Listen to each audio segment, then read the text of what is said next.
Këtë fundjavë ka filluar eventi After School Camp, organizuar nga organizata George Williams në kuadër të YMCA. Nga çdo shkollë e komunës së Gjakovës morën pjesë nga 20 nxënës nga klasa e parë deri në të 6-ën. Për qëllimin e këtij eventi u shpreh vetë koordinatorja e programit Arita Zherka.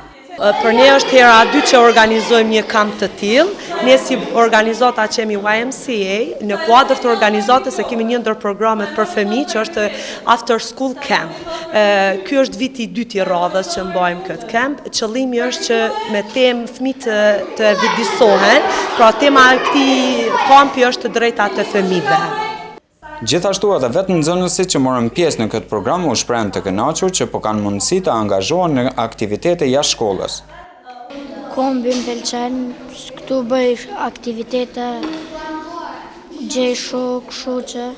Më pëlqen sepse njoh shumë shok të rinj dhe shoqe të reja. Udhëheqësit e këtij programi u shprehen se edhe në të ardhmen do të vazhdojnë me aktivitete të ndryshme që kanë për qëllim nxitjen e aftësimit të nxënësve me metoda të reja.